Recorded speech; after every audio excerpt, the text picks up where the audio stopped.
비운의 아스널식 한국서 부활하나. 미사일 100발 이상 탑재 공포의 전함. 첫 구상 미국에선 의회 반대로 무산됐지만 국내선 북핵, ICBM 도발 대응으로 합동 화력함 만들자 논의 급속 확산, 실현된 150에서 200발 미사일 탑재 예상. 무장 비용, 건조 단가 등이 관건 선행 연구 끝나는 2018년 말 윤곽 나올 듯. 유사시 적기지 초토화. 아스널10이 한국에서 살아날 조짐이다. 아스널10이란 말 그대로 무장을 잔뜩 실은 함정. 미국에서 지난 1988년 함정에 대한 개념이 처음 소개된 뒤 논의 끝에 1995년 본격적으로 건조가 추진됐으나 의회의 반대에 밀려 요란한 소리만 남긴 채 개념 단계에서 사라진 군함이다. 온고장 격인 미국에서는 실현되지 못한 아스널10이 한국에서 부활의 날개를 펼치고 있다. 아직은 연구기관과 군일각의 초기 개념 공유 및 수기 단계지만 의외로 진척을 보일 가능성이 없지 않다. 두 가지 이유에서다. 우선 비공개 세미나와 토론회를 통해 최소한의 공감대가 형성됐다. 두 번째, 북한의 핵과 탄도미사일 도발로 작전 환경이 변화하고 있기 때문이다. 다만 이런 방안이 실현돼도 한국형 아스널10의 규모는 미국이 추진하던 전함급 아스널10보단 훨씬 작아질 것으로 전망된다.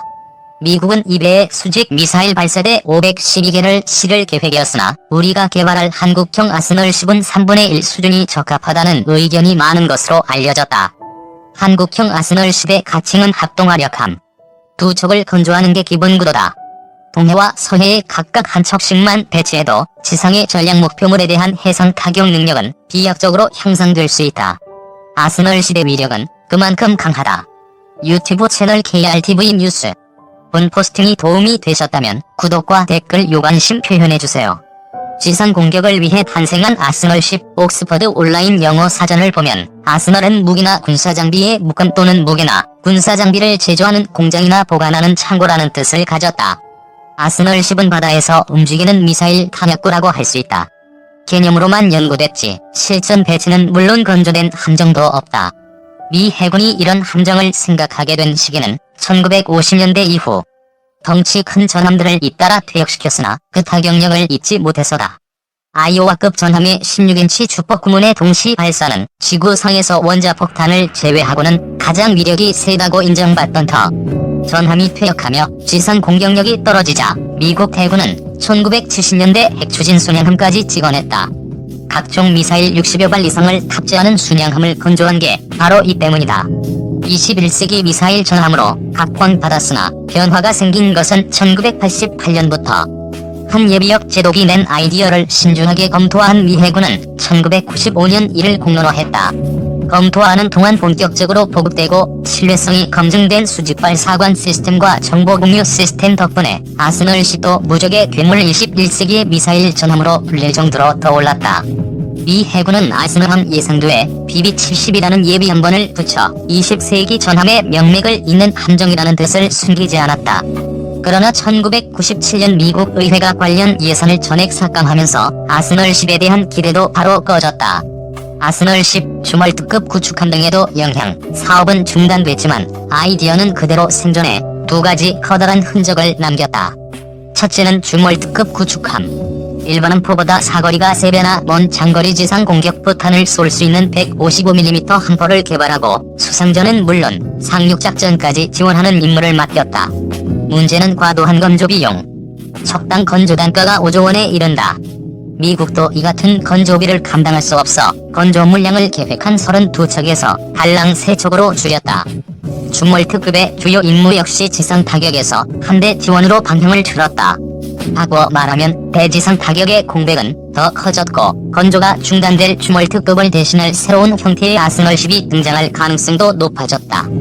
미국의 군함 건조업체 헌팅턴사는 안토니오급 신형 상륙 강수함의 손체를 이용해 발사관 288개로 구성된 아스널10을 건조하는 방식을 미국 방부에 요구하고 있다. 아스널10, 한국과 관련 만화, 건조가 무산된 아스널10의 영향을 받은 두 번째 함정이 바로 오하이오급 원잠. 오하이오급은 잠수함 발사 탄도미사일을 적재하는 전략 잠수함이지만 미 해군은 이를 새로운 함정으로 개조했다. SLBM을 한 발을 적재하는 대형 4일로를 7개로 갈라 토마호크 순항 미사일 발사대로 삼았다. 24개 사일로 가운데 2개는 특수부대 작전용으로 떼어주고 22개의 7교씩 모두 154기의 토마호크 미사일을 적재한다. 현존 함정 가운데 가장 강한 타격력을 갖췄다는 평가를 받는 오하이오급 개량 공격용 원잠은 북핵 위기 때마다 한반도 해역에 출동해 전쟁 억제력으로 작용하고 있다. 북이 초긴장하던 LSMR 시흥함의 21세기판 한국 해군은 대지 공격을 위해 화력을 집중 운용해본 경험이 있다. 1945년 6월 태평양 전쟁 종전 직전 미국에서 건조된 중형 상륙함에 로켓 발사대를 안친 화력 지원함으로 한국전쟁에도 참전했던 미 해군 LSMR 527 화력 지원함을 1963년 공여받아 1980년까지 알토란처럼 써먹었다. 중형 상륙함에 로켓 발사대 10개를 장착한 시흥함이 출동하면 북한군이 비상경계에 들어갈 정도로 화력 지원함은 북의 공포의 존재였다고 전해진다. 도입 논의가 일기 시작한 합동화력함은 과거 시흥함에 비할 바가 아니다. 적어도 100발 이상의 미사일을 탑재해 동해와 서해에서 전략 목표를 강타할 수 있다.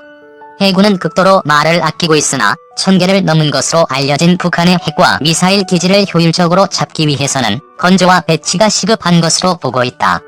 내년 말에야 윤곽 나올 듯 구체적인 내용은 선행 연구와 합동성 검토 등이 끝날 내년 말께나 나올 것으로 보인다.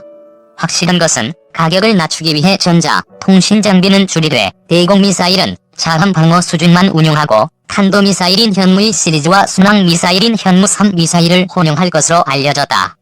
함형 역시 건조 단가를 낮추기 위해 기존의 함형을 그대로 적용할 예정이다. 상륙함이나 구축함형이냐가 관건이다. 반대론도 넘어야 할 장애물이다. 함정 건조 단가는 낮아도 수백 발의 미사일을 탑재하기 위한 무장 비용은 높아질 수밖에 없다. 평시에는 활용도가 크지 않으며 유사시에 가장 먼저 공격 대상이 될 위험도 있다. 미사일 사령부를 운영하는 육군과의 관계 설정도 문제다. 중국도 아스널급 개발, 아스널10에 대한 한국, 미국, 중국 간 경쟁도 지켜볼 만한 사안이다. 중국도 아스널함에 관심을 표명하고 나섰기 때문이다. 서울경제신문 자매제인 포퓰러 사이언스지에 따르면 중국이 아스널10으로 구상 중인 새로운 함정의 배수량만도 약 2만 톤. 한국에서 거론되는 함형보다 최소한 2에서 3배 크다. 중국은 이 함정을 2가지 형태로 개발할 계획이다. 전통적인 수상함정 형상과 잠수함형의 2가지를 평가해 하나를 고르거나 2가지 다 선택할 예정이다. 탑재하는 미사일은 약 300기. 만약 한국의 아스널10 계획이 그대로 진행되고 미국이 안토니오급을 아스널10의 플랫폼으로 쓴다면 중국이 아스널10 미사일 발사관 숫자에서는 가장 앞설 수 있다. 현대중 훔친 기밀 설계도 해군 제공에 가치도 없다? 해군의 차기 구축함 KDDX의 개념 설계도를 도둑 촬영해 훔친 현대중공업 측이 대국회 설득전을 적극적으로 펼치고 있습니다. 목적은 크게 2가지입니다. 훔친 KDDX 개념 설계도를 KDDX 본사업 수주에 활용하지 않았다는 입장을 강변하고, 그래서 KDDX 설계도 절도 사건의 다음 탈국정 감사 진정화를 사전에 차단하는 겁니다.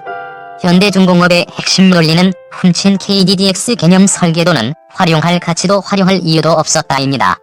무가치하고 쓸모없는 KDDX 개념 설계도를 현대중공업은 왜 훔쳤을까요? 절도를 위한 절도이고 단순 소장용으로 KDDX 설계도를 비밀 서버에 모셔뒀던 걸까요? 무려 해군의 3급 비밀입니다. KDDX에 상당한 기밀들이 들어있는 보고서이자 도면입니다. 현대중공업에게 KDDX와 같은 해군 구축함은 건조해도 큰돈 안되는 소소한 배일지 몰라도 해군에게는 국민과 영해를 지키는 전부입니다. 게다가 현대중공업은 국회에서 개념 설계도를 해군으로부터 제공받았다는 무도한 주장도 펴고 있는 것으로 확인됐습니다. 방사청, 해군 모두 현대중공업 직원이 2014년 1월 해군본부 함정기술처에서 설계도를 도둑 촬영해 훔쳐간 사실을 인정하는데 현대중공업은 합법적 취득이라고 우기는 꼴입니다. 해군으로부터 제공받아 획득했다. 현대중공업의 이른바 대간 업무 담당 직원들은 요즘 몹시 바쁩니다. 국회 국방위원회 소속 여야 의원들의 방을 찾아가 KDDX 개념 설계도 절도 사건을 해명하기에 여념이 없습니다. 차사의 입장뿐 아니라 어떻게 알았는지 방사청 입장도 소상하게 설명하고 있습니다. 현대중공업과 방사청이 한 배를 탔다는 의심을 받을 만합니다. 획득 경위부터 어불성설, 거짓말입니다. 절도도 획득의 한 방법이기는 하지만 엄연한 절도를 획득이라고 치장한 것부터 억지입니다. KDDX 개념 설계도를 해군으로부터 제공받았다는 설명은 기가 막힙니다. 해군은 현대중공업에게 KDDX 개념 설계도를 제공한 적 없습니다. 현대중공업 직원들이 해군 장교 한 명을 꼬드겨 개념 설계도를 받은 뒤 도둑 촬영에 훔친 겁니다. 장교 한 명의 일탈을 해군 전체로 확대해 합법적 취득역량 꾸미려는 현대중공업의 간교한 술책에 불과합니다. 장보고 선 개념 설계에 참고하기 위해 KDDX 개념 설계도를 훔쳤다는 논리는 이번에 새롭게 등장했습니다. SBS의 현대중공업 기밀철도 사건 취재 과정에서 현대중공업은 기밀철도의 목적을 밝히지 못해 전전긍긍했습니다. 수사 중인 사안이라며 항구하더니 SBS의 보도 후 국회용으로 새로 개발한 논리로 보입니다. 활용할 가치도 이유도 없다. 현대중공업의 기존 논리는 7년 전 작성된 개념 설계도여서 활용할 이유도 가치도 없었다입니다. 해군은 개념 설계에 이어 첨단 함영 적용 연구, 스마트 기술 적용 연구 등의 국책 과제를 잇따라 수행하면서 KDDX의 윤곽을 구체화했습니다. 개념 설계, 첨단 함영 적용과 스마트 기술 적용 연구 모두 하나하나가 중요하고 필수적인 과정입니다. 특히 개념 설계도는 KDDX 연구 개발의 전반기 성과를 집대성한 결과물입니다. 활용할 이유도 가치도 없었다면 훔칠 까닭도 없었습니다. KDDX 설계도를 훔친 현대중공업 직원들의 형이 확정되는 순간 현대중공업은 국가사업에 입찰 자격을 박탈당할 수도 있습니다. 현대중공업이 이렇게 무거운 기밀철도죄의 불이익을 잘 알면서도 절도를 감행했다는 건 그만한 가치가 있었기 때문입니다. 현대중공업은 KDDX 개념 설계도를 훔쳤고 공교롭게도 KDDX 본사업인 기본 설계 사업자로 사실상 선정됐습니다. 발표만 남았습니다. 현대중공업은 개념 설계도를 기본 설계 사업 제안서에 활용하지 않았다고 목소리를 높이고 있지만 글쎄요. 현대중공업의 막강한 영향력은 많은 이들의 입을 다물게 할 수는 있어도 진실을 영원히 가릴 수는 없을 겁니다. 방사청 입장 전파도 대행, 현대중공업은 국회에 방사청 입장을 대신 설명하고 있습니다. 현재 KDDX 기본 설계 제안서 평가와 업체 선정은 적법하게 진행하고 있으며 향후에도 규정과 절차에 맞게 업체를 선정할 예정이라는 겁니다. 방사청 입장은 위와 부합할 겁니다. 그렇다 해도 현대중공업이 방사청 입장을 대행해서 전파하는 행동은 대단히 부적절합니다.